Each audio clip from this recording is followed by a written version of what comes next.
Bonsoir, bonsoir, Watata Babama, Bandeko Banso, Ekolo Congo. C'est encore Claude Moutima, na émission ya Baliangando, Ndege Tolobakar, qui Baliangando, Mokili Mobimba. Baliangando, c'est état d'esprit. Baliangando, ils allaient représenter la Congo Flash, et pas à Denzel Kinshasa, puis na John Image TV, na Sofkem TV. Dans ma site tout et nous partager émission Baliangando. Soyez le bienvenu car vous ne serez pas déçus. Tout ça comme de la Mboka na biso, la République démocratique du Congo. Bande konangai lelo bomoni biso. Tozalaki na tozana nini? Tozana Baliangando lelo na site na biso te. Tozana direct na Facebook na Pasteur Joël Konde. Vraiment, vous bengate, vous pouvez direct na biso, vous partager émission, vous s'abonner na site Baliangando, Baliangando Mokili Mobimba, Baliangando c'est état d'esprit, de la République démocratique du Congo. Merci vraiment de la présence d'Abino surtout, vous partager émission, vous aimer émission parce que tout ça on a Pasteur Joël Konde. De la pression oyo Paul Kagame a zakocha Félix 15% pour accéder Minembwe et pas ya Ruberwa. Nasi boyoka kiango bino surtout to kolobela comportement Jean-Pierre Mbemba na Moïse Katumbi otobenga la chauve-souris ne baza ko menacer président de la République dès que bazo tcha pression et pas président de la République pour Jean-Pierre Mbemba na chauve-souris Soriano boyebi ke bazali ko soutenir Félix 15% comportement ya ba taliban partout bazali comportement na bango par rapport makambo ya Congo. Invité dans les Pasteur Joël Konde parce que dans les États-Unis tout ça na Pasteur Moko, Pasteur Joël Konde, na Pasteur Emmanuel. La informé ba Congolais au bazar na New Hampshire que Pasteur Emmanuel désormais a changé place ya prière naé et comme il a downtown donc côté Mardo ils appellent côté Dunkin' Donuts. Pasteur Emmanuel église naé comme on vraiment ba Congolais toujours la pasteur Mibale, église à pasteur Emmanuel, comme l'église à Mounene, place à Mounene, il y a propre, il y a Kafu. Congolais tout coutana, Congolais conscient, il y a Jéhovah, il a respecté la parole de Dieu, tout coutana, surtout chaque dimanche, et pas il y a pasteur Emmanuel, vraiment le seul pasteur, il y a Théaka, na Kati dans vos solos, le seul pasteur, il y a Azali infirmier. Maman pasteur azali infirmier bango tout bazana na corps médical y compris pasteur Joël Konde pas na corps médical donc bazana pasteur basala kana bango bazo sa makamanta bezali parce que ezali passion na bango ya ba pasteur musu balinga bato pona bongo te pona contribution te pona ba dimité en tout cas beaucoup de la vie de pasteur Emmanuel asi pasteur Joël Konde pe ateyaka air moko wana mais le tout le pasteur pour la politique parce que pasteur Joël Konde pasteur oyo avandi makambo ya Congo akuko linga buzoba te bon baba kizaka ye katumbiste mais position Moïse Katumbi par rapport à la République pasteur Joël Konde akaboni na Moïse Katumbi parce que sauf sur Sorano makamalo sala ezali bien te par rapport à peuple congolais sans plus tarder tu ko ça pour ça ba pasteur te ba boteli nga rigueur te parce que pasteur Joël Konde na pasteur Emmanuel bazali ka bango mibale donc le loto sala to kuta na YouTube te le loto sala awa. Merci, la présence d'Abidon surtout. Pour partager l'émission. Merci à toi, Phila Enze. Merci, Boula. Merci à tout le monde. Pasteur, je vous connais, bonjour. Oui, bonjour, Baliangando. Et bonjour, Nabatoutou, l'ambition en live. Merci à toi, Pasteur, je vous connais. Avant de continuer à sujet l'ambition à Lilo. Yeah. Pasteur, je connais plus l'ambition dans la République démocratique. Comme Pasteur, je connais Moni, Taliban.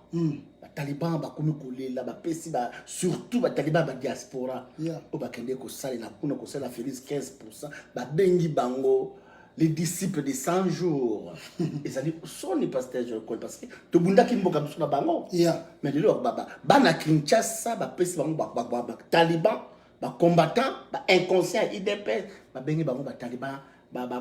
Disciple 100 jours yebi 100 jours ezali moyibi ya kamere bayibaki bambongo na katanga kuna balobi ke balingi barenye te balingi ba gouverner pe barenye mais quand on dit sur bata IDPS yo zonde non mais liboso ezali Baliangando surprise ezate to lobaki na yo to sali be mission to bayi ke bato to bakeki Kinshasa ya mbangu regretter yango nde yango lelo za ko se concrétiser.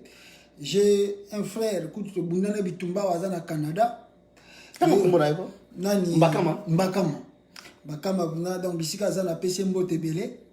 Donc bisi donc il y a les gens kufa kuna banya ba bomae ba tele mbasu likola owe la pouvoir wana côté ba Félix Bazalaki donc chance kaka beta ishita sima so beta ishita sima zonga Canada te mbele peut-être toyoka déjà sango kimba kama kufi na Kinshasa abeti ishita sima na binde nzambe nenga sungie pona al se rétablir na maladie na boa kela kina kini kuna na epi bato wana basa bato ba aider Félix na ndenge tout na bambongo na banyonso tout soki Félix a komi États-Unis soki Félix a kena Canada a okende kolia na ndako Mbakama soki Félix a kolala na hotel na Canada a kolala na mbongo ya Mbakama a kolala lise na hotel mais Mbakama tango azu Félix azu pouvoir babi oh mutu na biso azu pouvoir même si ezalaki ya koyiba tozonga kaka Congo te bazonga ikiniti bake kuna boye Félix avandisi bango na Cita Union Africain babani na Cita Union Africain boya eloko mwa malunge zate nde balinga donc ça kaka ye moko te la plupart ya ba taliban o bakendaki kin misusu kuna kutu bayebisa biso bakoma otambola so otali mwana poto chemise senzuluki chemise et donc omona ke ozomona ndaki akoma otambola makolo mo itu akine betie donc ba misusu bazonga ka kin azali pe na mukanda na poto te. Donc Félix a commis président, il y a tikina no le kutala si c'est ma mikanda na rien azongi akini dans les villes nemwana. Siko akebule musala pesate, moya ozonga pe sous poto ezate, mwana poto na kini soko tali ozondi mateke mwana poto. Souffle ezate. Bon, ça faut na bisote bisaki bango ke pouvoir à Chilombo, ezali pouvoir ya deal a repesa batu misala te. Muki oya pesi ezali ba plus proche na ye oyo ye moko ayebaki ba intime nde yango abengi apesi bango ba poste wana mike apesaki bango. En dehors de ça il n'a rien pour donner à tout ce monde là de leader presse baza kolela lela et à part wana babakama ils appellent batakini bakomi kolela le genre de Kinshasa bazo lela na landa ki ba jeune wana kin bango mo bakomi ko bato baye net ou Africa qui on a soit des pasteurs Guili ont continué, il n'a eu à répondre de Fabien, mais ça a été répondre parce que tala bato bazobenga ceux qui bato na bavanda na président ba parlement de Bunde ba komi kolela tolembi balembi bongo yesuko yo Guili aza plus meilleur que bango c'est-à-dire moni bato na tout bazar ko la bato baza ko utiliser ye Guili à cause peut-être à $50 $100 par mutu. Mais batou mususu baza na se bazwa kangote. Alors bango baza na ba discours moko ya kolalisa batu pongi. Donc bakoya kaka wana bakomi ko inventer ba événement. Parce que même si bango planer, terre dans l'espace. Donc c'est bazo sangala na bango. Félix ne kiri na o bango moko batu ya IDPS ba komo benga bango ba disciple à 100 jours. Ba disciple à 100 jours. Ba comprendre que non ce sont des escrocs, des voleurs. Nana bisaka ba toujours moko.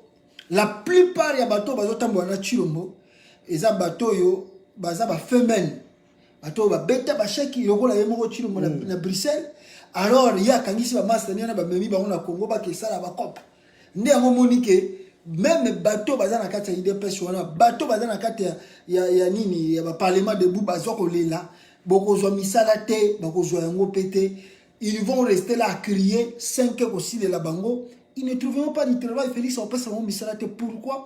Félix d'abord nazo le bayango bat pas retenir yango. A copé sa missalate n'engagé pour y moko na nous a ebine au babenga kosa ta décentralisation te même au sein il y a gouvernement même il y a palais présidentiel wana. Donc quand on a palais présidentiel wana mutu ya na loi na ye mutu ya na o ya lingi mutu ya na cop na ye donc ça désordre dans son côté na carte ya présidence. Il y a le désordre total. Sikoyo a orienté bino batwana ide pesa bino misala ndengeni. Yango no moni ba kotika la kolela lela ti jour ba ko comprendre bisika Chilombaza je crois ba ko zonga mbangwa ba bisa que non ça va besoin de raison na bino to continuer puis ezaka bango te obi que bamama pe ya Kasai bazolela. Amona kipe mutu na mubenga. Il passe azai katumbiste non? Il pas azai mutu katumbi. Mais comment va pisiko? Ya landaki Chilombo tant Chilombo.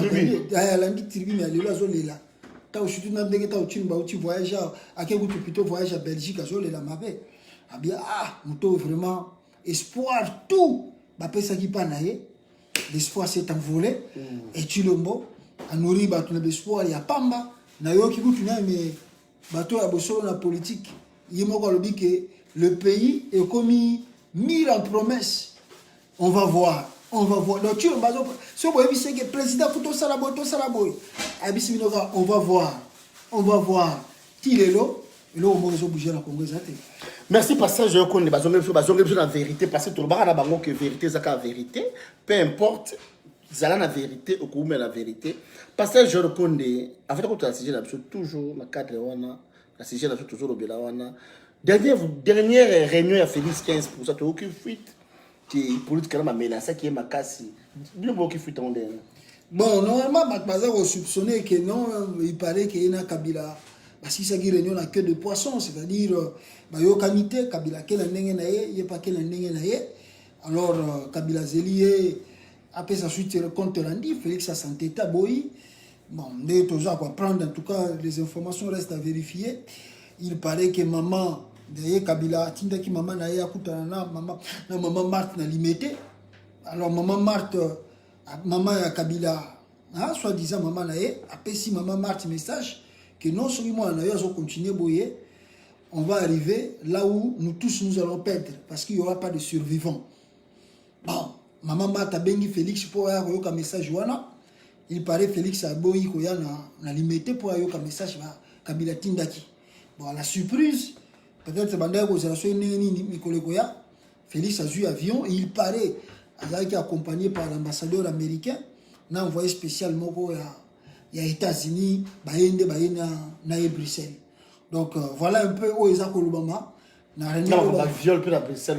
Bon, bah, viol peut mais comme on n'a pas vraiment de précisions sur ça, toujours au lingako l'obéléango mingité parce qu'il faut voir des précisions. Et là, au bozoloba pour voir que non, si c'était ça ou bien c'était pas ça. Mais tout le monde est plus alba qui est comme ça hôpital Congo le col allemand mais ailleurs que ça soit na Congo na Bruxelles dernier. Bon, Chilombo azamuto alobanga makambo yo yemoko peut-être ayebi ngote.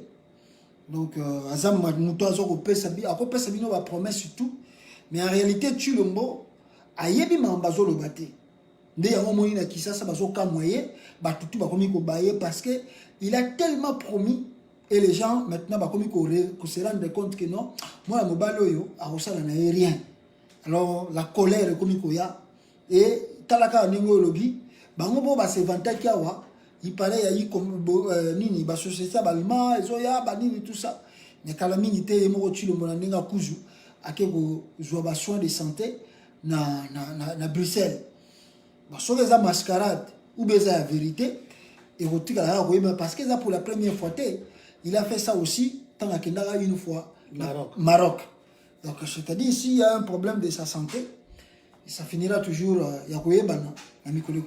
merci pasteur je reconnais l'autre on a débat à Kafu na Donald Trump na Joe Biden et na 21 na aux États-Unis awa bola na débat na ezali débat mon enjeu mon nene vraiment ezali très important et surtout na bateau baza ko soutenir balanga ndo candidature na biso pasteur je reconnais tout le bela ba Congo pasteur je reconnais tout to benga kayo to sala kanayo parce que tout ça l'analyse comportement ya Moïse Katumbi ya fouti ba te belembo en Europe baba na kufinga président de la République mutu au peuple aponaki chef suri Soriano Moïse Katumbi position les alindengene Jean-Pierre même à silence radio Moïse Katumbi position ya zui abimisi baba tuna etu bana kufinga président de la République Martin Fayulu pourquoi comportement wana et puis à ça ba fiche à cause de la candidat président 2023 et tant que pasteur Jean Condé batima commandé on a pas non mais ça pour l'intérêt mboka pour l'intérêt Félix 15%. Non mais là wali bosu balenga ndo fo yeba Katumbi bande ko luka banda kala azala candidat président en 2018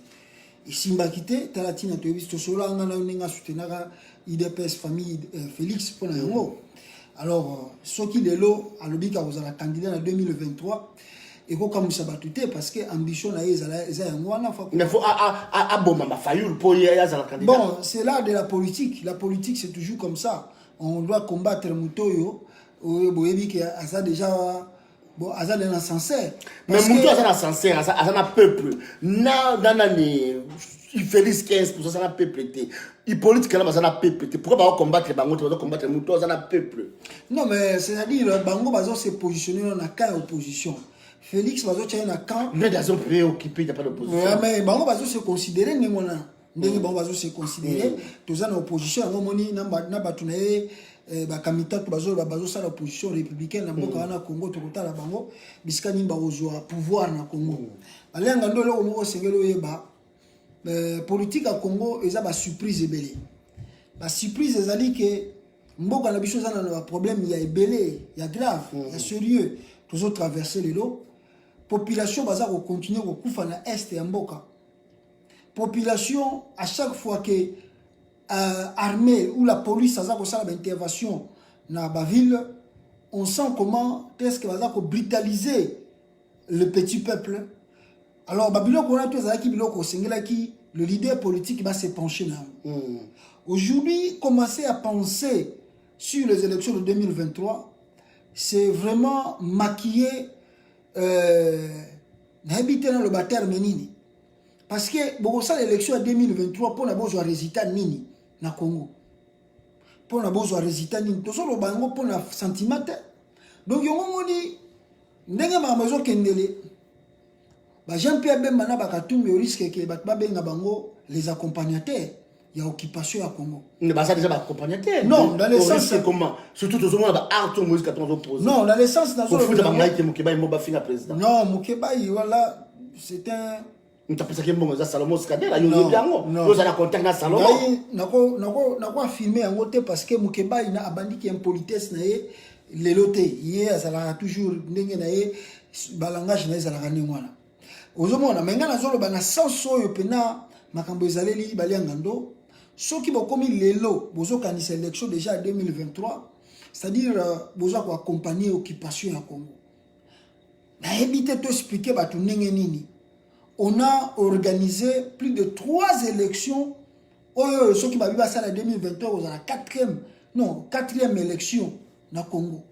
Mais 3 élections, bateau tout va gagner l'élection, on a besoin de pouvoir. Qui vous dit maintenant, en 2023, s'il y a élection au Congo, Jean-Pierre Bemba a gagné des bakopese Kitouana. Ou bien Ye Katumbi a gagné bakopese Kitouana. À moins que Bako Sabiso et que Katumbi a travaillé dans Joseph Kabila, a signé un deal, le Félix a signé qui, pas comme président. Mais que Katumbi a pensé pendant que non, non, non, légitime. La population a voté, ba pesinga yi victoire nanga. Non, là c'est se tromper. Et que c'est la matin na Congo. Et ça coûte tout non parce que tout ça ba tout Thomas, mais toujours parce que bah bien que on non surtout pour ça comme on a lelo. Et c'est ce qui peut arriver demain. Bolekisi 2006, Bolekisi 2011, Bolekisi 2018, on a vu les élections n'engeleki. Comment bino, beaucoup on a déjà connu ça 2023. Et puis 2023, ils ont l'éloté. 2023, ils ont au moins dans 3 ans. L'élo oyo et l'élo qui va penser comment mboka tozo vivre l'élo. Beaucoup comme cotisate na élection en 2023 tandis que tout ça nous en 2020 mais le pays ne va pas bien bino bovani na bino non on passe seulement to va préparer déjà l'élection 2023 non un politicien avant a travaillé dans le futur mais il faut travailler dans le présent. Le présent aujourd'hui c'est quoi? Le Congo est dans le chaos. Félix Tshisekedi a Tchemboka on a un chaos. Il n'y a rien qui marche, il n'y a rien qui bouge. Le massacre à côté, la famine de côté, le chômage, surtout les pays ils allaient bloquer, complètement bloqués. Ce qu'on dit nos politiciens. Au lieu de comment tu résoudre des situations à l'élo, bino comment les résoudre, bonjour raisonner futur, boyabité et vous allez n'engager ni en 2023.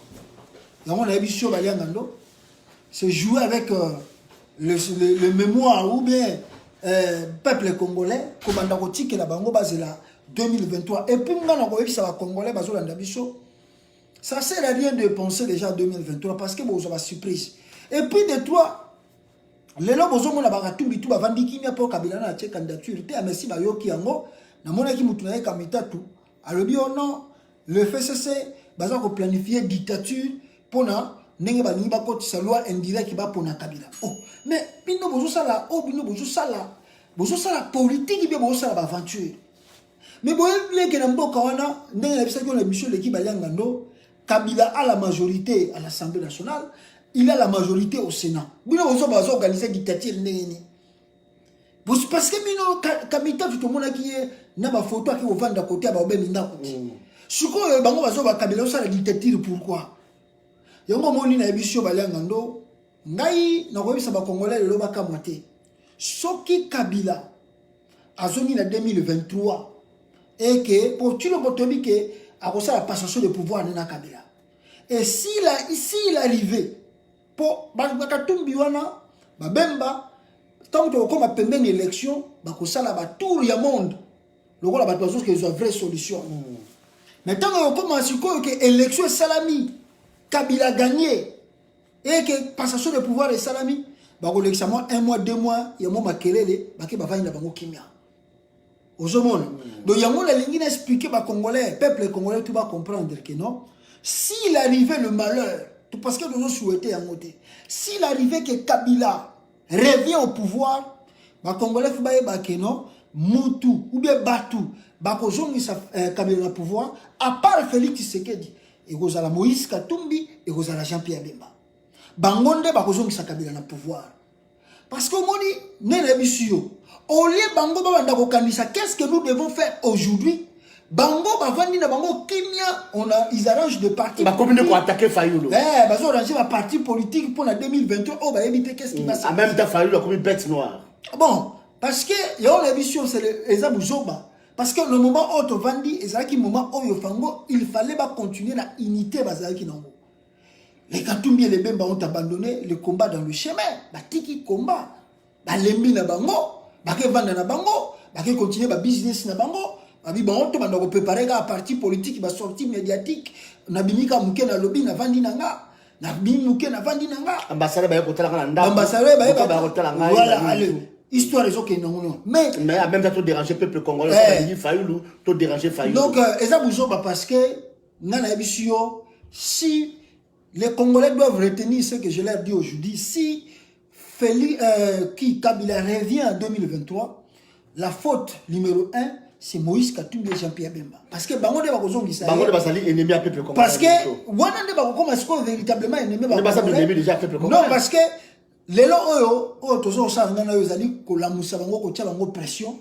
Mais c'est des coups de trop tard. Non, de toute façon, Bimisi va voler d'abord dans la diaspora. Au final, président de la République, c'est trop tard. Non, on m'a dit qu'au final, Fayulu, c'est normal. Même Etienne Tshisekedi, quand on a été en opposition, il recevait toujours les. Mais, tout ça, il y a une place de mon côté quand même. Mais c'est ça, on va dire place de mon côté.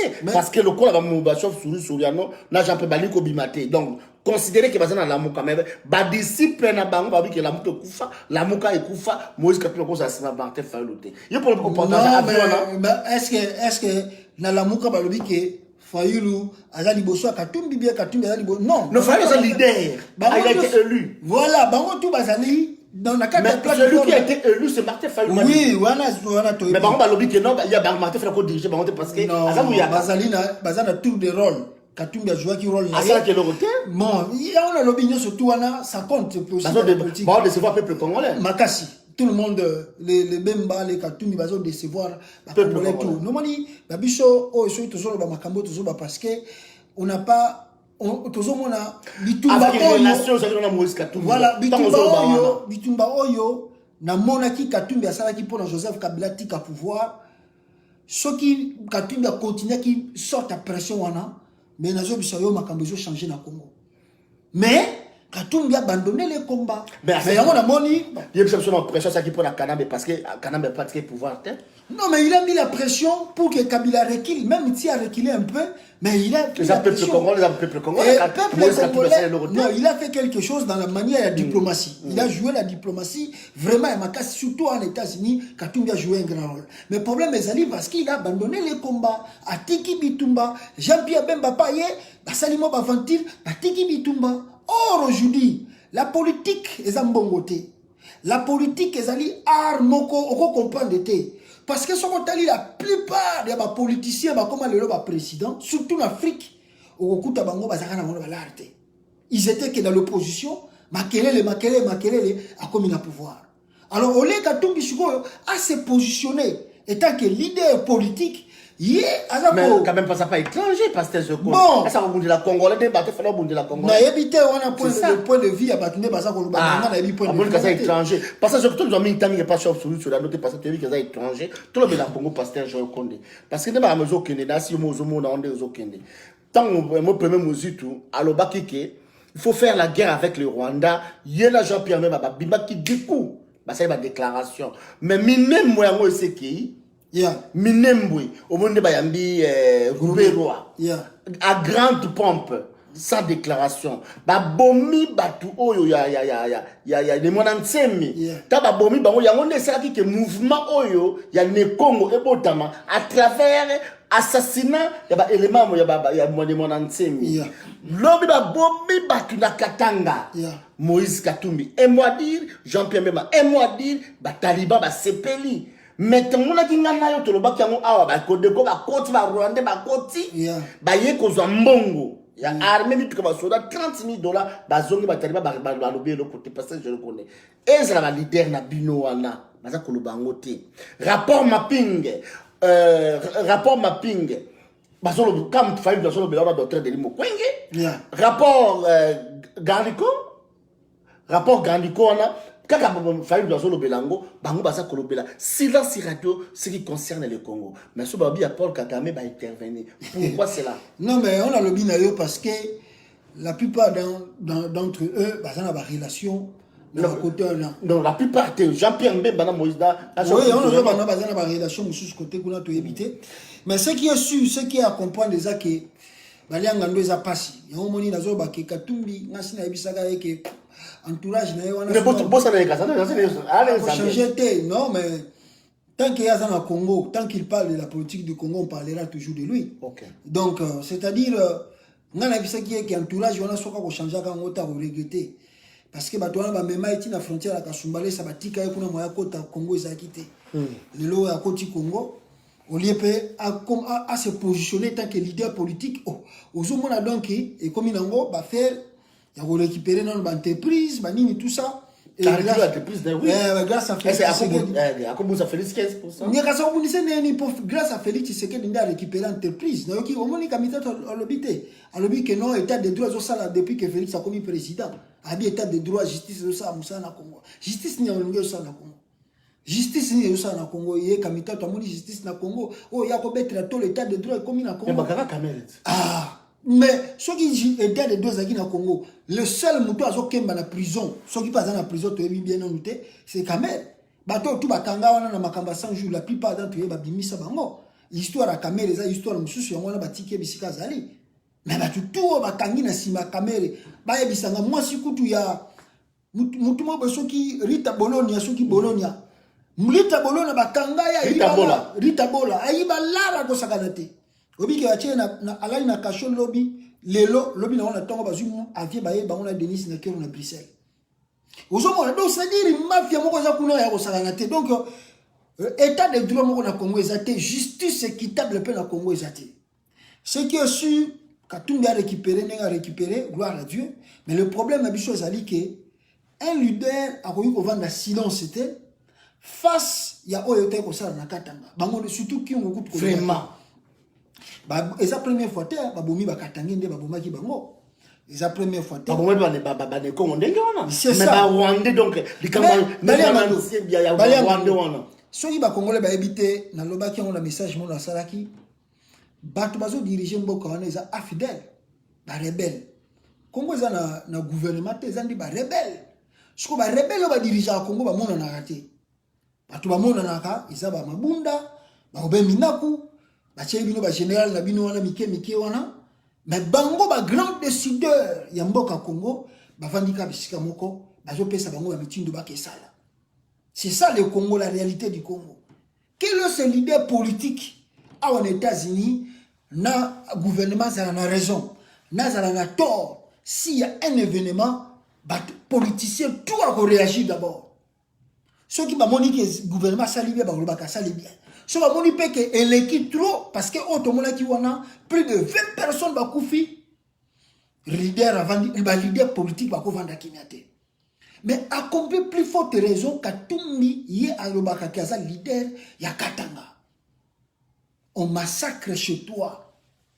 Maintenant, comment tu peux protéger l'ensemble de la nation? Le loso qui a commis président de la République. Pour mesira ramutuna biloko mikiye. Et là, comme qui est en salami na Katanga, on vandi kimia, on lingi kolobate, on réagit, on non soka lobby, ba kolobaya ya complice à makambwana. Oh, ba kolobaya ya complice, est-ce que ba mona ki on ba katakata? Rien. Ce qu'on va komona yo ba chichi au complice ngani. Donc dans les petites choses, soko zo récit kolobate, bongo soko ya minene koloba. Et voilà le pourquoi j'ai posé la question, est-ce que ceux qui katumbi, ceux qui pouvoir wana comme président, est-ce qu'il y a les gens plus mauvais que tu les gars moté? Parce que ça fait craindre namboka na yo na territoire na yo et puis yo moko pe ozali na Katanga événement leki mais l'idée politique il y a liboso abanga kaliwate ce qui va arriver demain arrive. La mort se fait pour tout le monde. Nzela ame qui parate oyekoye la yo lobby, il y a des gens même qui font même pas la politique azumu tukana zo kumba sala accident qui veut dire tu vas mourir si c'est ton jour est parti tu vas partir. C'est ça que tu dois d'abord mettre quand tu fais la politique, surtout en Afrique. Et là, on va dire, faut que tu aies ce qui est la politique, gloire à Dieu. Mais l'idée ne peut pas rester calme. Oh non, si je parle, on va m'accuser de complice. Non. Le coup là-dessus, on va dire que l'entreprise, tout le monde va intérêt personnel. Mais c'est ça que nous pouvons dire. Balkanisation, ça, il s'en fout même. À candidat. Voilà. Donc, mais c'est ça que nous pouvons dire aujourd'hui. Parce que face au silence, et puis face à la réalité politique, il y a le lot à Congo. Les Congolais vont souffrir, misère, économie grave. Mais comment de l'idée politique vont réagir? Et ils vous promettent que c'est la 2023. Mais ça, c'est jouer avec nous. Nous avons promesse. Zelangai, na 10 jours, na goye lipa. Mais nous avons l'été, le long na gokufa. Au lieu de la solution, lipa, lelo, Yosef Sanga, na 3 jours, on repère son lipa. C'est ça que les Katumbi et les Bemba, au lieu de Bunda Bitumba lelo, ils ont abandonné les combats, comme ils promettent 2023. Parce qu'en 2023, on ne sait pas, surprise, Balobaka, Oyozomona lelo, Ndeza ya yo. Oyokoya lobby, le quoi non le monde yangote, Eza ya yote. Donc ils ne peuvent pas rêver et faire rêver les Congolais qu'en 2023, il y aura de meilleures élections. Il y a un monde et que Bemba ou Katumbi deviendra président du Congo. C'est faux, c'est archi faux. Et voilà le pourquoi, on a répété, si par malheur Kabila revenait au pouvoir, les Congolais doivent chercher leur ennemi, c'est Katumbi et Bemba. Parce que ils ont laissé les combats. Les combats n'existent plus dans la Mouka. Ils ne font plus de pression. Ils sont silencieux, calmes. Face, il y a massacre. Ils ont ça au Congo. Et puis, la famine. Et puis, balkanisation. Balkanisation, n'en parlons pas. Un monsieur qui ne connaît rien, ne maîtrise rien. Alors, tourner, donc, tout le monde na Bemba. Oh, Félix a continué à Kabila. Oh, Félix va continuer à Kabila Koto. Katumbi va venir à Bazotaraga na TV, Bazotaraga, Bichon bien de toujours réagir. Ne Bichon tout ça na Bichon, Bango Bazolandango, Bazo réagir. Balobini Nukuna, Bango Balobini. Donc, les leaders politiques, ils n'ont pas d'idées pour bloquer relation à Félix Tshisekedi na Kabila. Ils n'ont pas les idées, ils n'ont pas les idées. Ils ne peuvent pas, Katumbi et Bemba, se mettre à table, raisonner. Qu'est-ce que nous devons faire pour bloquer le mariage à Félix Nakabila? Mais c'est quoi côté toujours on a côté président de la République Martin Fayulu Madidi. Le colonel nous a reproché président de la République Martin Fayulu Madidi. Bon, au moins on a reproché Martin Fayulu Mingiti. Parce que Fayulu a la pression. Fayulu a la pression. Ça que Batumi ne va pas comprendre. Fayulu a la pression. Mais pression Fayulu est à cause de la mingi. Batouaza ko benda ye, baza ko tirer ye vers le bas. Vers le bas. Ezali Jean-Pierre Bemba, ezali Moïse Katumbi. Bangonde baza ko bende na se. Parce que ceux qui bangono so baza ki na idéologie moko. Je vous assure Katumbi Baliangando lelo mais le toujours parler na histoire mususu na Congo. Ozomona. Alors Fayulu azo talakaka tanga bimi makamba tedongo. Qu'est-ce que tu n'as pas vu les réactions? Même tant que vous allez en États-Unis, si Fayulu parle, on regarde même na Congo kuna ba réaction. Ozomona. Ceux qui moujitent à Meki Koloba, on regarde ba réaction. C'est-à-dire la pression on peut le faire. Mais na groupe bino bozali ceux qui vont composer ou bien besoin baliloba mon côté bon ça est le mon côté Fayulu a son koloba Fayulu a bougé Fayulu est prêt de mobiliser la population mais les gens qui ne veulent pas que marche ça dans le Congo batu balingité que article 64 ça dans le Congo c'est Jean-Pierre Bemba et Moïse Katumbi. Pour quelle raison? Mais raison na bango de toujours comprendre pourquoi Bemba et Katumbi baza ko sepela na malheur ya peuple congolais. Pourquoi bazo sepela na passion zo le kanakata Congo. Il vous devez parce que tous en politique le peuple na biso la ndaka mingi ba leader. Il faut bango de mobiliser. Mais parce que surtout qu'on est peuple en paix. Peuple dans niveau Congo commis. Maïs à la cité, quoi qu'il paraît comme kabla maïs ba citerne. Maïs à la cité mbomba kabla mbongo wala ba citerne. Au lieu que ba réflexion ba bongo ça régit de jour rien. Courant est à la cité et ça ba biloko tout car faut ka ba l'idée baloba. Pour le peuple paiement à cause de la charge et puis la diaspora. Diaspora pe bazo futa ba mbongo ba finga moto yo bolo makina azana légitimité à peuple okolo bani ne bakamwa mais pour mes années au moni peuple congolais le problème des congolais au moni papa Tshisekedi a sa maîtrise qui peuple congolais moni papa Tshisekedi bandaye kozala si a moni loko moko za koya azaki le premier sera bouger boyoka qui ne peut bouger Congo bouger parce que ayabi que population na biso non bazui maturité on a été à cause de indépendant ya ko sala ba revendication lelo oyo baliangando ceux qui Jean-Pierre Bemba lobi na population bo sala marche oyo ka ba ko bimebele ceux qui Moïse Katumbi asengi na katanga kuna bo bima ba ko bimebele c'est ça le problème du Congo le peuple congolais bazo ko yoka mingi ba leader politique. Alors, yango wana ozomona ke ba leader wana nde baza bato fubo tia bango pression. Ne yango moni sikoyo biso musala to sikoyo il faut ko tia Katumbi donc pression ya ko sakanate. Il faut ko tia Jean-Pierre Bemba pression de bisika bango bazali faut ko saela bango de ba multiples vidéos. Pour ba yeba que non, ba congolais baza ko surveiller bango. Si le malheur arrivait demain au Congo, c'est Katumbi et Jean-Pierre Bemba. Bangonde bako accuser bango na complicité ya kozongisa Kabila na pouvoir. Le moment est là. Boya, bo sangana, bo pesa plan. Martin Fayulu a tchaki plan de sortie de crise. Bo exécuter yango. Bango ba vandi la bango kimia, bazo ba Félix Tshisekedi soto longo lia ko pesa mabe, toti ke kaka sili sa 5 ans et go sa nango le côté. Oh, mais Félix a sili 5 ans Kabila revient au pouvoir. Et quand Kabila revient au pouvoir, c'est pour quand que Bino Babé Malaka tu besoin à pouvoir.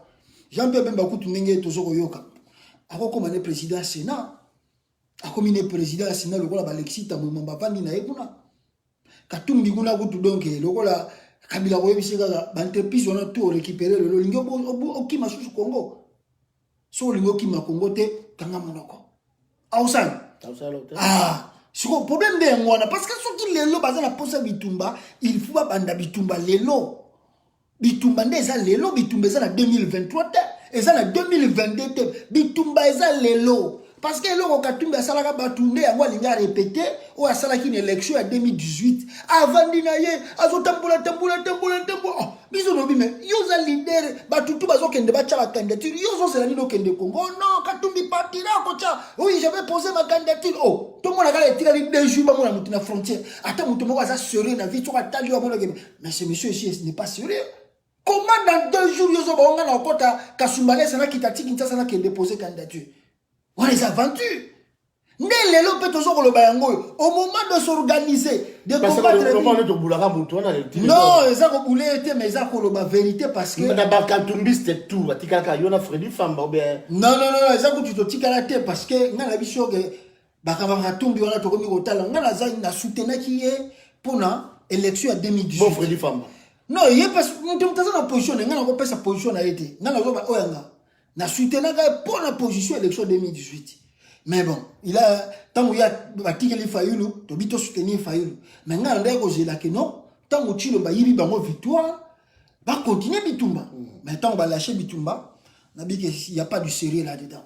Bon, parce que le pasteur, je connais le banc de diaspora, c'est que on va se foutre mbongo, va déstabiliser Fayolo. Bon, ce qui va foutre Mutumbongo, bon, la politique c'est tout à fait normal. Hein? La politique, il finga, leader, c'est normal, mais ça, Mutumbongo, la compréhension, il y a l'autre, toujours au Bengal, Mutumbongo, la compréhension, yo, n'engo interpréter A, ils ont peut-être n'engo interpréter A. Donc, la position, moi je pense que le vrai combat aujourd'hui, ça reste au Congo. Nous, à la diaspora, ce que nous pouvons faire, je pense que nous avons Sango, il y a beaucoup de politique. A commis même ma occupation na kata. Donc, c'est-à-dire. Parlons un peu de ces talibans là, pasteur, je le connais. Parce que les Kambo Oyo, tant que président de la République, Martin Fayulu, à l'objet qui va le montrer au Dongo, les talibans, tout babimaki, tous les talibans, tous les conscients, tous les voleurs, tous les journalistes, les professeurs, les docteurs à Babimi, les massacres. Il y a des Congolais, des massacres, des Congolais, de l'autre côté, na Katia Katanga, tout le monde est là, a quitté le roi, na Minembwe, Bayambi, des journalistes inconscients, à Tamora Zolo Belangote. C'est-à-dire quoi? Donc, Congolais, ça m'appelle, la Katia Mbokanae, Baliangandongo, Ngana Ebisakio Awa, Daniel Safoussi a commis Kouta Kabila. Parce que le fait qu'il y a Jeannette, bouquet de fleurs, c'était déjà fini. C'était déjà fini. Tant que Yembeli, Jeannette Kabila, Happy Birthday, c'est fini. Lelo Oyo, nous avons confirmé Batokino. Délégation, il y a Daniel Safo Bomoni na Est à Congo. Bakei, Bamonde Bakei Kovandi Saminembe. Kuna Bamonde Bakei comme Saminembe commune. Donc, Tokei Makamba conseil à sécurité, non! Le cola yé a continué déjà la clique wana Daniel Safo et ça continue la clique ya ba Rwandais ba sélectionner les parmi bateau faut ba kende Minembwe. Le cola yé ça mutu a Jeannette Kabila pistonné yé kende Minembwe. C'est comme ça y a que Minembwe. Et bango ba ke vendre ça comme na Minembwe kuna na Sud Kivu. Mais ça regrettable ça kolela. Mais nous surtout ça faute nani. La faute revient à Chilombo. Une faute, il y a peuple paix. Mais non, la faute, dans la balianga, nous avons les leaders congolais, les leaders les leaders trahir Mboka, les leaders politiques. Au Kivu là-bas, na Ebishio ba na Kivu ba bundaka tous les jours. Ba bundaka tous les jours. Mais mutu aza ko komisa ba kambe comme légal, c'est Chilombo. Preuve ayaki na Angleterre là, alobi ke ba Nyamulenge baza ba congolais. Preuve yango yo bomoni réunion ba tout qui congolais na katia capitale. D'ailleurs journaliste moko awa banda yawa journaliste wana ayamba nega ba Rwanda na katia mission na. Oui, Marius, tant qu'on Marius a regretté menton na Jean-Pierre ko récupérer l'équipe na émission na Marius munga tant qu'on a aucun mission. Ngaku nazo kipe kutu ba kombo na été déjà. Tant ay poto na mission na ambia na poto e hôtel.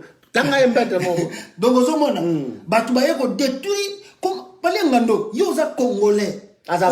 Yo ozolo ba bien que non. Oh non, il défend les tout. Oh non, mais toi aussi tu es ici aux États-Unis, tu es en Belgique, tu payes. Oh, mais yo, ici au monde, aux États-Unis, bazo benga mutu, yo zali Congo américain, ils disent toujours Congolais américain ou Belge Congolais. Mais hier, on a défense moko nazo comprendre des témoins na mobali wana et il est le seul ayamba azara sur Roberwa na diaspora à sa émission. Il est le seul ayambi ambassadeur ya Rwanda à sa émission. Et il est le seul il y a qu'au soulever point wana et j'ai vu encore hier à Yamba sous tout qui me boye pour na contredire que me Kimpele oui ozomona donc ozomi tuna mitome mais mwana mobali oyo aye ko sala nini na poto mission na yeza nini parce que toi bambende nazo comprendre des bateaux donc nazo na mitali na vanda qu'est-ce que veut ce jeune garçon alingi nini na Congo yo pelo vandi na bo est-ce que yé bisika zali et si amona na mission ya ba Rwandais amona Rwandais ayambi na mission na bango ayambi congolais ou bien ayambi ambassadeur congolais ou bien asi amona ba congolais moko ba bimi babike bon ngape nazali mu Congo Rwandais allez bayambi na mission ko ba Rwandais allez bandi ko défendre non mais quand même non na ba débat bozo ko sala na ba tunde baza ko lande mais faut sentir que monsieur est très dangereux. Il veut nous inculquer ici dans la diaspora que non, les Tutsis congolais existent. Donc, c'est-à-dire, il a une mission. Il a une mission, oh, il va t'indélier, aya kosala na poto, convaincre bango que, ba Tutsis congolais bazali. Na regretter lobby. Yazo monango, azo kosala ba défense, oh non, mais, azo ebate que non, la plupart des congolais, ba comprendre déjà avec que ces jeunes est très dangereux. Il faut l'éviter. Il y a un souci à Taliban. Non, c'est un jeu. C'est un jeu parce que nous avons accompli monsieur Batouti Rwandais, c'est Félix. Batouti Congolais, c'est Félix. Kabila beti 18 ans en Congo. To finga Rwandais, Touti Rwandais. Mais Touti kana komona te, fait vert. Oyo bazara shirube bazozwa na moment oyo un fils du pays Chilombo apesi bango maboko kofungwama bokende bokezo minembwe apesi bango Rwandais apesi bango ape akitisi Rwandais na Kinshasa akotisi ambassadeur oyo na Afrique du Sud ba bengani ya akotisi na Congo na moment ya Kabila totika la komona réunion ya ba Tutsi congolais te ba bengango isoko source maintenant na moment ya Chilombo ba ye ba sali réunion na kata capitale. Il nous prouve maintenant que non, on est de nul. Mais grâce à qui? C'est l'enfant de Tshisekedi, Moutaïna Makambouana tout. Donc, il y a autre chose, c'est que ce monsieur Félix est plus dangereux et très dangereux de laisser un monsieur pareil 5 ans dans la tête du Congo. Mais quelque part, comment on regrette quand même, mais comment? Non, toujours regretter Kabila. Ceux toujours regretter Kabila, tant qui était. Et là, ça va tout passer, mais trahison. Il y a un homme politique congolais. Face à ces dangers, bah, ça, comme on a. Basalengi batuma faut ba stopper Félix. Ba il sait que non au comment qu'il délouche. Mais Rwanda des est favorable pour la Moïse Katumbi tout. Na ba Jean-Pierre Rwanda des alliés à Bango. Mon ennemi na Bango ça Martin Fali parce que Martin Fali donne des Bango. Mais Baliangando Denis Mukwege. Yango na ebisio Baliangando ba mataba kita ko ka Congo te. Makilia ba koko etanga na mboka wana ekotika Congo kende. Te même Félix a sala aventure akufa atiki Congo. Félix a okufa atiki Congo.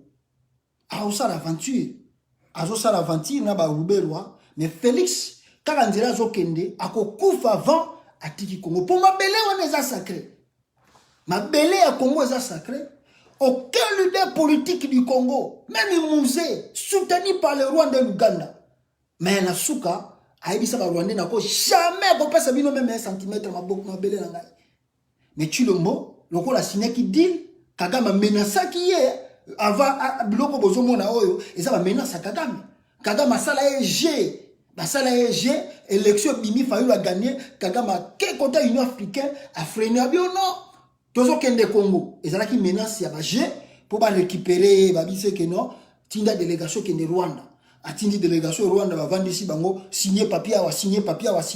Donc tout ce que vous voyez aujourd'hui eza makambo Félix a signé qui na Rwanda va ba bandima élection na ye azala président. Tout c'était signé dans le papier au Rwanda. Yango bozomoni Félix aza ko exécuter lelo. C'était un enfant n'habité papa na yesu ki o balobaka ke lokwa babaka mutakufa kufa raté. Bisika zazo tala mona wana. Non, peut-être molima papa ne dem to komema eli bosa kende. Parce que la façon dont il trahit ce pays Chilombo, non, je ne comprends même pas. Nazaye moko taza comprendre ba Taliban. Mais ba Taliban lelo ba komi ko se ressaisir petit à petit. Pe ba ko comprendre pour la violence pe comme ko zo na Kasai ba ko comprendre que Chilombo za muto ba ko pesa confiance te ba ko pesa confiance te parce que yé aza ko yiba ba somi banda ko na poto et il attend que son temps arrive pour akenaï. Pasteur je retrouve na suka émission na biso beta so koko kyungu alingi nini koko kyungu alingi nini kyungu akumwanza so po ezaka à Congo parce que ba kyungu wana si c'était aux États-Unis na rapport ma ping comme les alliés na rapport Garliton comme on peut les alliés mais ils sont nombreux so babiki donc commandant Hippo na rapport Garliton azali commandant Hippo yo na politique na moda ah comme les alliés te batebele baza na rapport wana même batebele ba bloc belé za na Congo so babi pena ba bimisango. La plupart des gens vont ça la politique parce que ba crime ça na Congo belé mais kyungu ya za vie azo zela liwa ozomona mais azo zela liwa ko za liwa da pété non mais faut attaquer Fayulu attaquer non le vieux on azo attaquer azo sala mascarade le vieux kyungu azo sala mascarade parce que yebiki ndinga za wana azela ka soki peut-être le lot nzamba juillet peut-être Félix Akundae et puis ba péché à sala kala contre les Kassaïens, ils ont pardonné. Donc, il y a un peu politique qui est sala. Mais politique qui est sala, ils ont été. Bah, vieux, on a bangondé, bah, commissaire Kabila président. Bah, vieux, on a bangondé, bah, simba pouvoir à Kabila na Katanga. Vous savez, ceux qui le qui ont contre Kabila, c'est vraiment, je ne sais pas. Donc, bah, vieux, on a bangondé, bah, simba pouvoir à Kabila na Katanga. Et bah, yebi, force à ce Kabila comme puissant à la nationalité congolaise et ça cause de bango. Donc si vous avez les États-Unis besi ba tchena ndako à retraite avant da kuna pa ono mona ke raisonnement na ese comme raisonnement muto ya zokende donc bozo tiki alo ba mingi na société ko sala dégâts. Donc faut bo tcha bisika moko boke bo talier bozongi bozongi. Mais bon, comme c'est au Congo, le vieux encore ba PCP poste munene. Mais bon, il faut raisonner. T'as l'âge à qui on a compagnie BOPC. Il va faire quoi? L'âge là qu'il a, il va faire quoi? Aux hommes, ils n'ont pas si mis la population congolaise. Ils vont continuer à souffrir de l'eau, parce que vous avez beaucoup. Parce que je crois que comme la émission débat Joe Biden et Donald Trump. Parce que moi, quand je suis un candidat dans le parti républicain, au lobby, il débat, le débat de combat du siècle. Débat du siècle. Les premiers débats, je crois que c'est un grand coup. Bon, c'est ça qu'on a la démocratie. Il y a démocratie, il y a des droits. Tu tournes à 21h, aux Anamoussala, la télévision, Zali, Bagovanda, Basolanda, débat n'est pas ça là-bas. Joe Biden a 5 déjà, va appeler ça des breaks, mais le président de la République de notre temps ne parle pas de breaks. 96 minutes sans break. C'est pas mauvais aussi sur les break, mais mais au cas où Donald Trump a gagné, et pour la Congo, c'est une bonne chose parce que la politique de Donald Trump vers l'Afrique est différent. C'est vraiment différent, pas simplement vers le Congo, mais l'Afrique mobile. C'est différent. Lui se concentre plus aux États-Unis qu'à la politique à Liban. Il y a la guerre, tout ça. Il a 4 ans. 4 ans, les États-Unis comme président. Guerre, moi, ça m'a Liban des athées. 4 ans. Mais or, la politique mondiale, système pour mieux gérer, il faut faire des guerres. Mais il y a 4 ans, il y a guerre dans Liban d'athées. À maîtriser Mboka. À maîtriser à part Monika, donc Monika combat Pézaïga et Belé. Donc on va regarder les débats, on va suivre les débats. Tu vois, positionner au Kendele, parce qu'ils habitent tout Mamiba, il y a des choses qui y a Clinton, moi aussi. Maintenant, comme c'est 2 hommes, on va voir comment le coup est au Bimalelo, parce que les lots déjà font manquer, faut marquer. Bon, Moutaoulinga, Tikala, si mes attaques qui sont raté le débat, ils ont déjà faux pour l'anglais. Donc ils ont un sondage, ils ont quitté.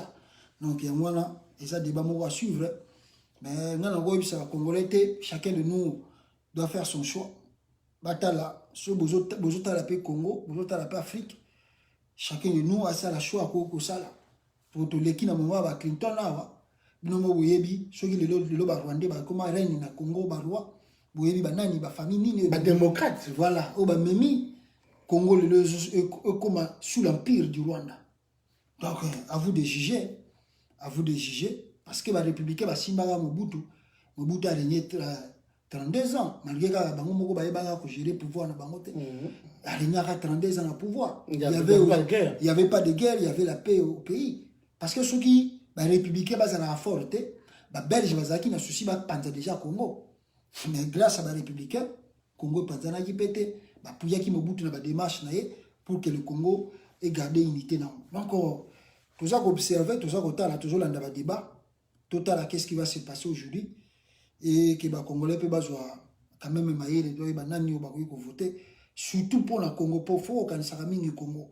Surtout pour le Congo, les élections des États-Unis et ça pour les Américains d'abord, mais dans la politique internationale, ça joue aussi pour le Congo. Merci Pasteur Jolo Konde, président de la République, a fait la première qui bat lobby, ceux qui va yokani makamba ba corps ba yokende te ba réforme ba osalate ba ko bisa pepe na balabala ba tiki zo teka ba $10 ba tiki zo teka ba aloba ki na diaspora tout préparer tout les ça ba peuple tout ba bimili banda yo moni dio na ndenge. Mais c'est oza solution au salarié ngwana ya mo ya zo ya ngwana mo na kisaki katumbi na bemba parce que solution au sala il faut bo sala ba manifestation. Il faut que ça la ville morte. Il faut que ça pression. Même je sais qu'il y aura le bain de sang, mais on ne doit pas lâcher parce que tu sais qu'il dit, quel que soit ce que Kabila faisait, tu sais qu'il sera le que je dois obtenir ça. À kokende nango ti nasuka comment na Kabila ko céder, soit dialogue, soit concertation à Rosalam. Donc le groupe les Bemba de Katumbi, ils doivent aussi être comme ça. Et les Fayoul. La pression, appeler des villes mortes. Ici, il faut paralyser les choses. Il faut pas. D'abord, le pays déjà. Quand tu Fayoul a paralysé, la minute au Congo est déjà paralysé. Le Congo est par terre. Rien ne marche, rien ne bouge. Même au Balbaka, un pas à Pamba, Banda, tu le baza président, toujours va citer. Le Congo est paralysé. Donc, ceux qui va bien bana bakatumbi na ba fayulu ba ye ba mujitu ba ye et ça va pour ko lamuselo komoko pour na ba bloquer libala ya Félix na Kabila et pour empêcher encore de plus le retour de Joseph Kabila en 2023.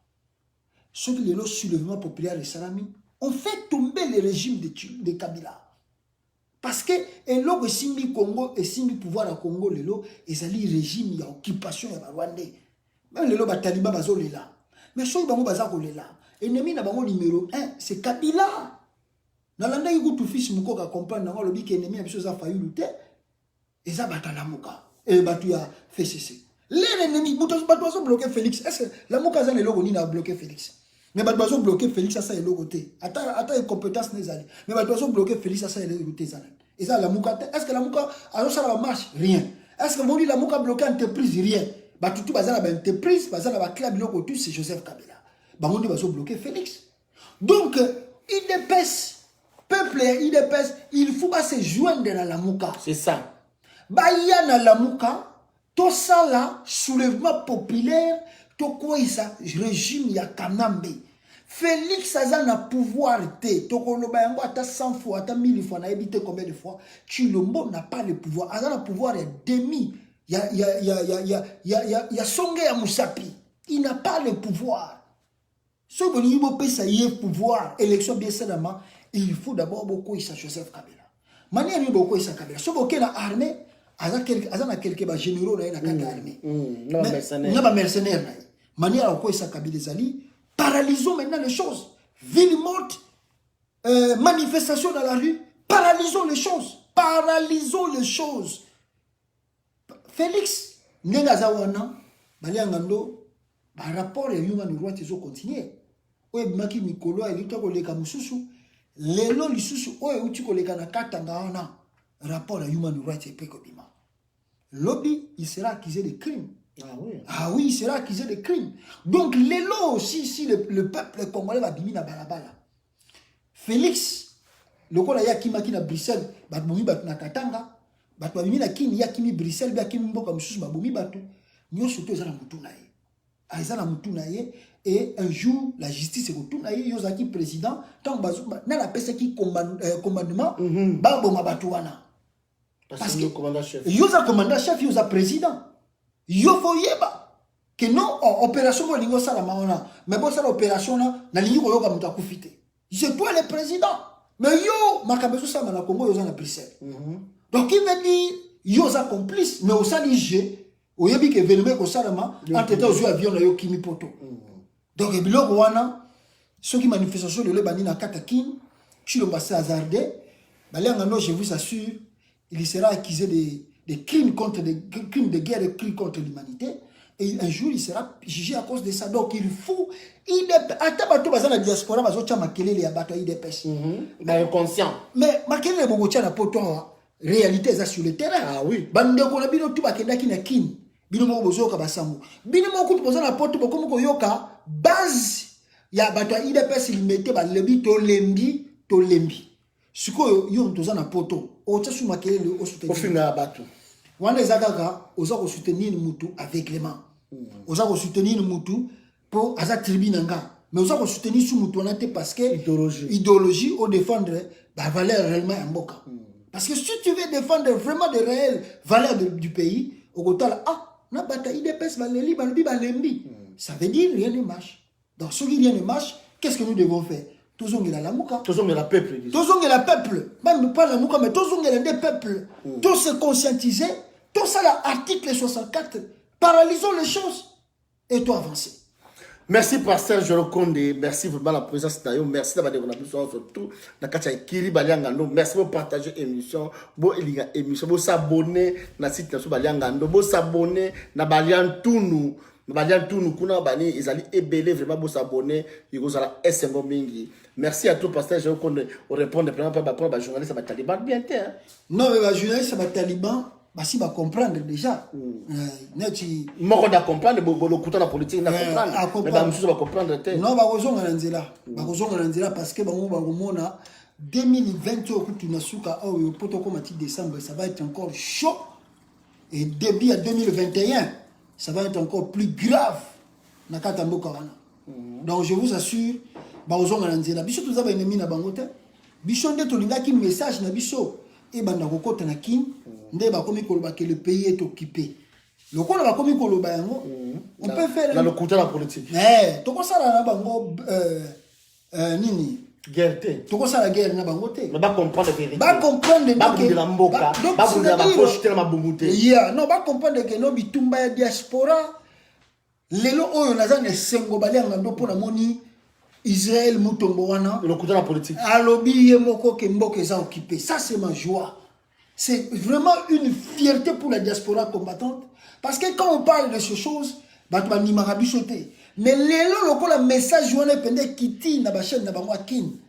je suis content que Ndekwana Sangwa continue à pousser. Les journalistes on a tout message on va libérer le Congo très bientôt. Merci. Merci, Pasteur Joël Konde. Merci, Bandekonyo, surtout Joël Mabondaskin. Merci, Bandekonyo, surtout donc Congo Flash. Et monsieur Angwana, merci, Patrick Fonja. Merci, Bandekonyo, Obazo Mundambo, na Katina Solo. Merci, Fila. Merci, Élisée Bossolo, na Cobra. Vraiment, merci à toi, Kanseta. Binon, surtout, Eska Bozale, Bobundelamboka. Dans la vérité, dans la sincérité, tout ce monde a ticket $10. Na ticket moko, $10, na ticket moko, yeba, na $10, wana. Et couper ça, moi, na kini, sardine, kwanga, lipa, de façon que Babundelamboka. Ngiti la populaire ezali ko salema. Merci vraiment la biso sur tout partager émission Baliangando, bolinga émission Baliangando, bo s'abonner de Baliantunu. Merci à tout pasteur. Merci beaucoup Baliangando. Merci. Merci pasteur Jalo Konde, merci à tout le monde. Tokutani de susu, lobi tokutani biso tout na katia site na biso ya Baliangando mokili m'appelle na Baliantunu na Periscope, tout ça na Claude Moutima, tout ça na Baliantunu Facebook. Merci à tous, saluti. Ciao.